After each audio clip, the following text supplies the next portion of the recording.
When I asked why he had made a family card for his in-laws, James laughed and said, "Because they're my family.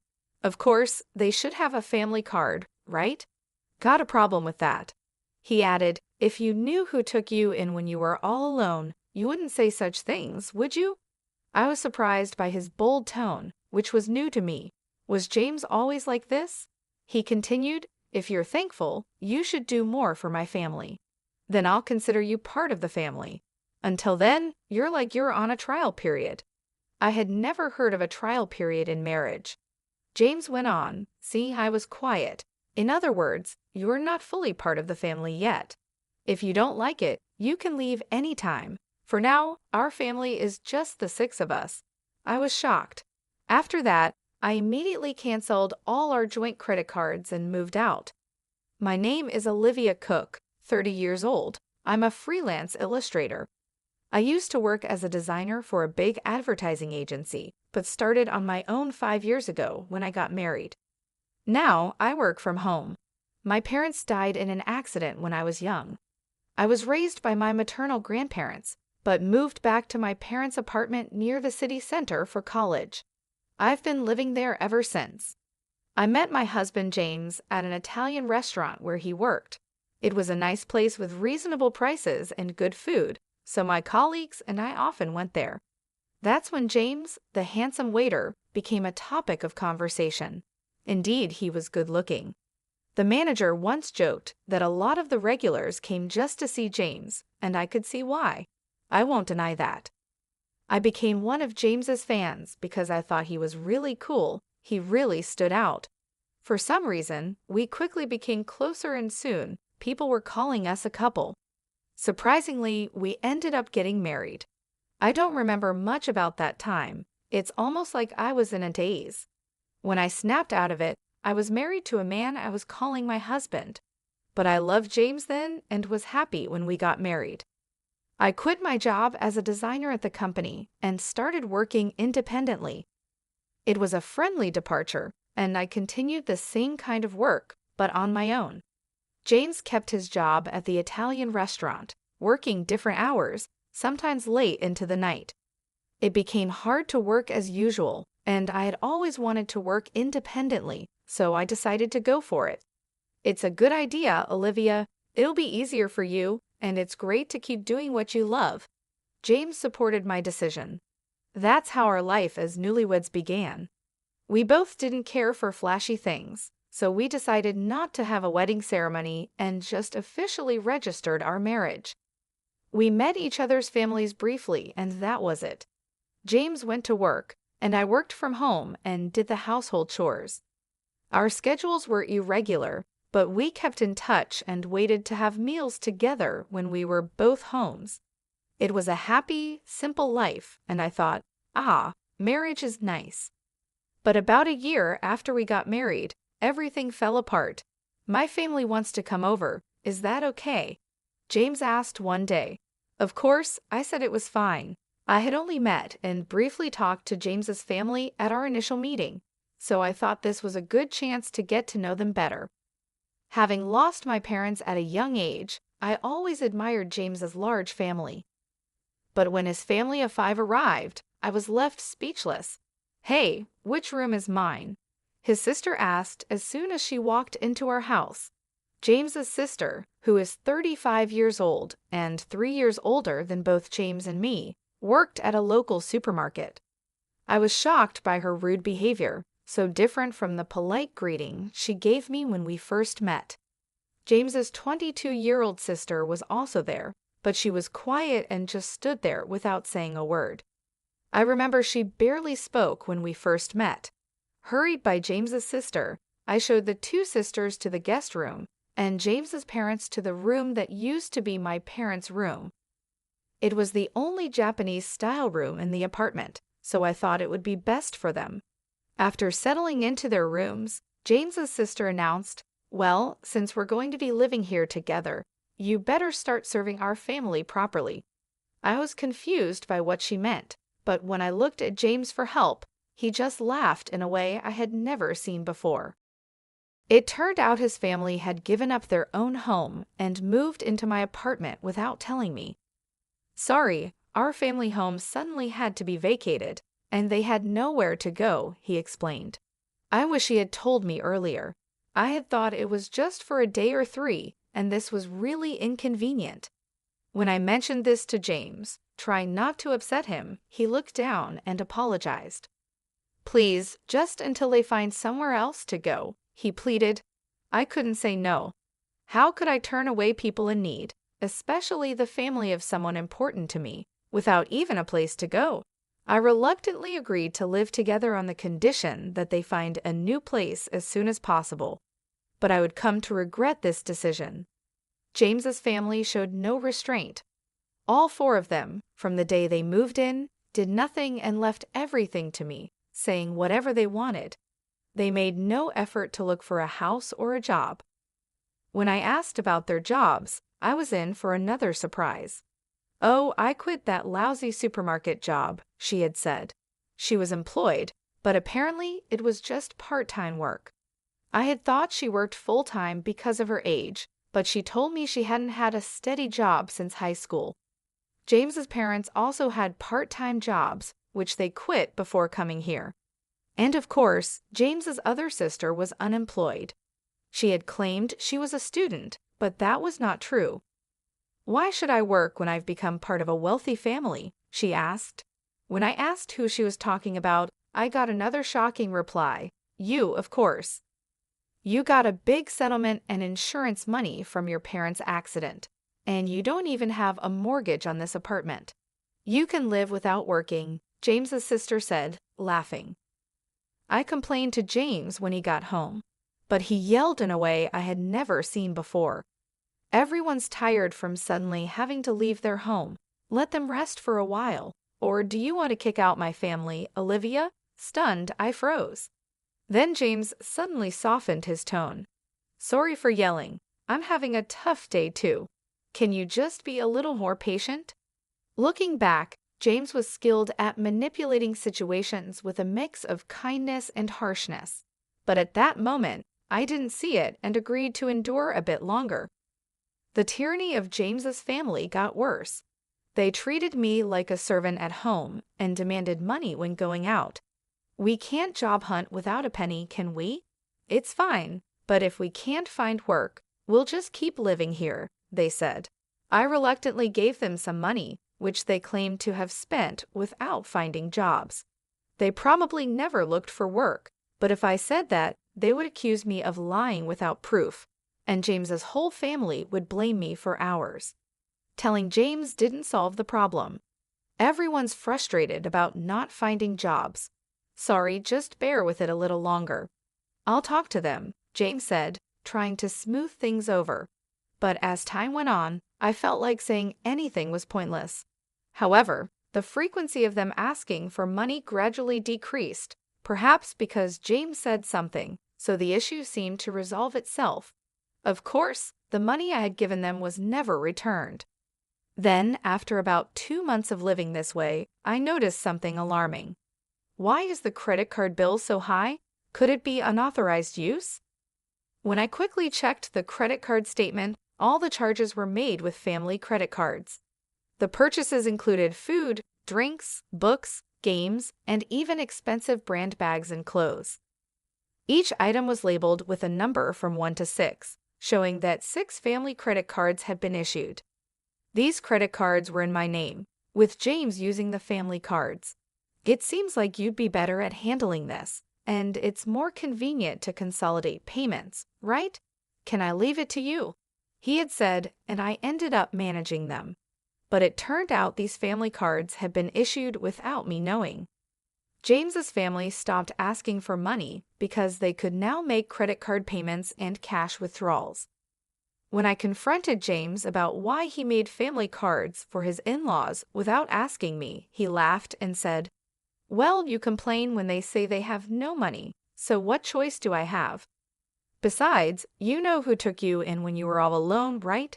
Can you really say such things to the important family of your benefactor? I was stunned into silence by his bold tone, unlike anything I had heard before. Was James always like this? If you're grateful, you should serve my family more. Then I'll acknowledge you as family too. Until then, consider it like you're on a trial period," he continued. I had never heard of a trial period in marriage. Seeing my silence, James pressed further. "This means you're not yet an official family member. If you don't like it, you can leave anytime. Right now, it's just the 5 of us in our family. Useless parasites, get out." That's when I realized James's true nature. I felt as if all the blood had drained from my body. Shocked, I considered divorcing James. In fact, I began to wonder why I had married James in the first place. Initially, I just thought he was a handsome guy, like the other girls. I was just excited about him being handsome, without any particular reason. Then one time, when I went to the restroom, James approached me. "You seem different from other people, Olivia. I don't know, kind of mystical." Sorry, it's not something I should say to a customer. I was surprised but kept listening, and I gradually started to pay more attention to James. Maybe that was his plan to make me like him. When I think about it calmly, it makes sense. I remember once when James came to our table for small talk. A colleague jokingly said I was a wealthy lady living alone in a condo. It was right after that he started talking to me, probably because he was interested in my wealth and the condo. Honestly, James wasn't really my type. To put it nicely, he was modern. To put it bluntly, he seemed a bit frivolous. I liked mature men who spoke quietly and seriously, but somehow I ended up falling for James. I always found that strange since James was the typical handsome guy, and it must have been easy for him to charm a woman, especially someone like me who was new to the workforce and not used to men. I fell for his tactics and ended up marrying him. This thought made me feel so frustrated and embarrassed. I felt like destroying everything in the house, but I wasn't foolish enough to act on that impulse. Instead, I decided to get revenge. To do that, I needed to endure this life a little longer. Just like James manipulated me, I planned to control his entire family. The condo we live in was bought by my father with a mortgage soon after I was born. It wasn't very expensive back then, but the area developed rapidly with a new shopping center nearby, and now it's considered a luxury condo. My parents, hoping for more children, bought a spacious condo. That's why there's enough room, even with James's family moving in. But even with its decent size, having James's family around is a nuisance for me, especially working from home. I'm enduring this only for the sake of revenge. As James's sister said, there's no mortgage payment for this condo. When I was 4, both of my parents died in a car accident. They were coming back from my paternal grandfather's funeral when they collided with a speeding car on the freeway. That day, I was supposed to go with my parents, but I caught the flu that was going around and had a high fever. So my maternal grandparents came to the condo where we lived with my parents to take care of me, leaving me as the only one who survived. The mortgage payments were covered by the group credit life insurance, so the only housing costs I pay are the management fees and property taxes. James, seeing the amount, said he would contribute just a bit more than that to our household expenses. There's no mortgage, so if I put in that much, we should manage with Olivia's income, right? We'll each use our own earnings for personal expenses. Sounds good, doesn't it? I agreed, thinking maybe he was right. Until then, I had been paying for everything by myself, so I thought his contribution would lighten my load. Looking back, it was foolish, but at the time, I was blinded by my love for James and just went along with whatever he said. James probably thinks he's the head of the household and the one supporting me, which is why he can so easily call me a parasite. But in reality, it's different. I pay for most of the expenses like utilities, food, social expenses, and entertainment. And now, 5 real parasites had been added to my household, making it impossible to manage with just that amount. I wanted to get rid of them as soon as possible, but I pretended not to notice and endured. I gritted my teeth and let James's family freely shop, reminding myself that I'll be the one laughing in the end. Then, 5 months after deciding to divorce, The day to act finally came. I'm tired. Please decide, it's either me or your family, I told James, presenting him with a final decision. He was surprised, but I continued without concern. None of your family members lift a finger to help around the house. They just dump all their chores on me. You know I work from home. I'm not just playing around. Yet they treat me like a freeloader and tell me to know my place since you're supporting me. I've had enough, I cried. I confronted James. He smirked at me and said, "Then you should leave. Didn't I tell you before? You're not really part of this family yet. Giving up like this means you didn't earn your place in the family." I acted shocked as I looked at him. What are you surprised about? If you can't live with my family, then you're the one who has to leave. Oh, and since I'm not at fault, I'll take this apartment as alimony, and I'll take half of your savings as part of the property division. Ah, so that was his plan all along. That's why his whole family kept harassing me, trying to drive me out. I knew it, but hearing it said outright was still a shock. It was someone I once loved and even married, but thanks to this, I made up my mind. Fine, I said, deciding to divorce James. But this condo is mine, and I'm not at fault either. What did you say the reason for the divorce is? You allowing your family to live with us without asking me and your family ignoring me, I said firmly to James. He seemed shocked that I outright rejected his proposal, not expecting such a response. It made sense, as I had always complied with his demands since our marriage. Thinking back on it made me angry.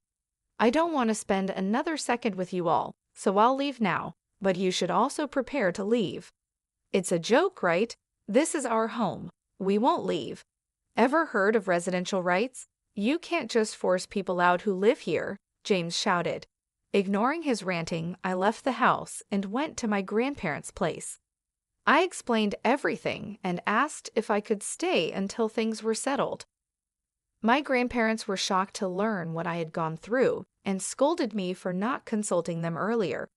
With tears in their eyes, I apologized. "Grandma, Grandpa, I'm sorry for worrying you, but I'll be okay now.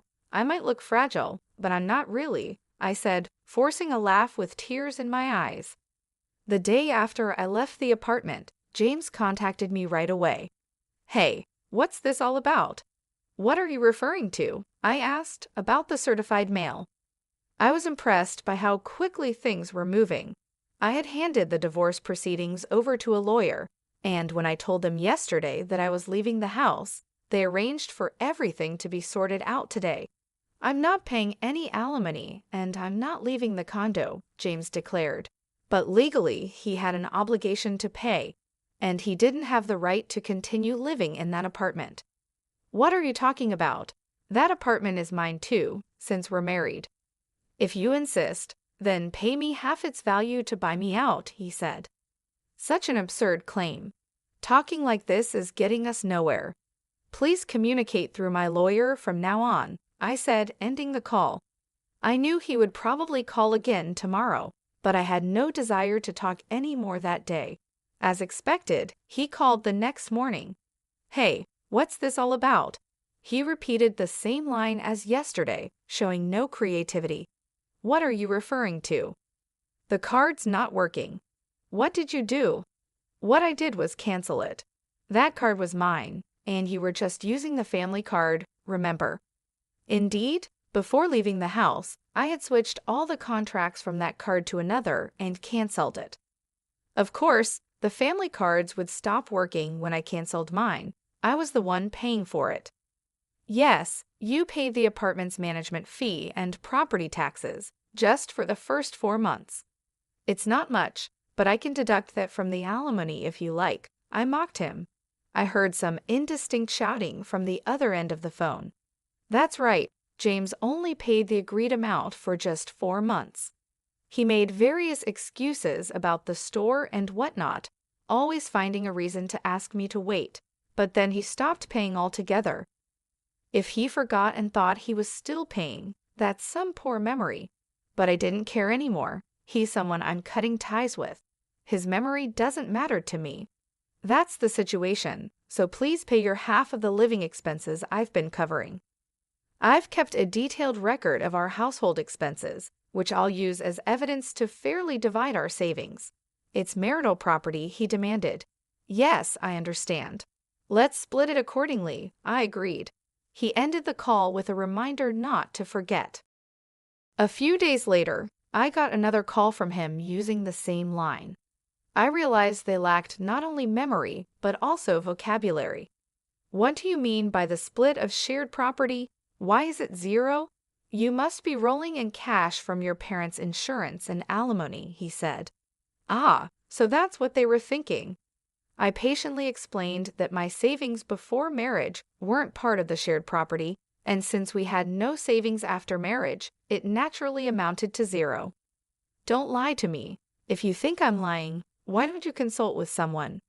From now on, please communicate through my attorney. I won't be speaking to you directly anymore. Goodbye, I said, then hung up the phone and blocked James's number. 1 month after I left the house, James and his family finally moved out of the apartment. Not because they had a change of heart, but because they couldn't sustain their lifestyle. Naturally, James's income alone wasn't enough for a family of 5. They were used to shopping extravagantly with my card. Telling them to cut back now was impossible. I had let them use the card intentionally for this, knowing it would come to this. His family started pestering James for shopping money, and when he refused, they began stealing from his wallet. Even when James got angry, they blamed him for kicking me out. To top it off, the electricity, gas, and water were all shut off. Of course, I had arranged for that since I didn't plan to live there for a while. James tried to get the utilities restored immediately by phone, but the house was in my name, so no one else could reconnect them if the owner had them stopped. During the hot summer and early fall, his family couldn't handle the extreme heat and eventually left the condo. Where they went, I neither know nor care. James tried to stay until the end, but he eventually gave up because there was no electricity and he couldn't bathe. The divorce proceedings went faster than expected, not because James had a change of heart, but because he made mistakes. He cheated on me while we were still married, or rather, he started making moves on someone thinking he could kick me out soon. He boasted about owning a luxury apartment in a prime location downtown, using it to attract young girls. It's surprising he did this while his family was around, but he had a history of such behavior, so they didn't mind. Before leaving, I had installed cameras in several places in the house, which captured all the evidence. Maybe he underestimated me, but he really did disrespect me. He brought his family into my home without my permission, made a family card, and left me the bill, kicked me out, and cheated on me. I demanded a hefty sum in alimony for all these. When James saw the amount, he turned pale and desperately pleaded for reconciliation, but I had no such intentions. Knowing he couldn't pay, I made him borrow as much as possible from his company and took whatever I could get. When I threatened to sue him for fraud over the family card, he reluctantly agreed to my terms. Well, I hope he does his best to pay off his debt. The divorce is finalized, and I'm still staying at my grandparents' place. I haven't decided what to do with the apartment yet. I might sell it. I treasured it because my parents left it to me, but since they passed away when I was very young, and I have no memories of them, plus all this has happened, I think they'd understand if I let it go. My work as an illustrator is picking up. I might live alone again, but it's a good time for that. I can work just fine staying at my grandparents'. I'll depend on them a little longer, then move forward with strength. Next time, I won't be fooled by a man who's only good-looking. I hope to find a partner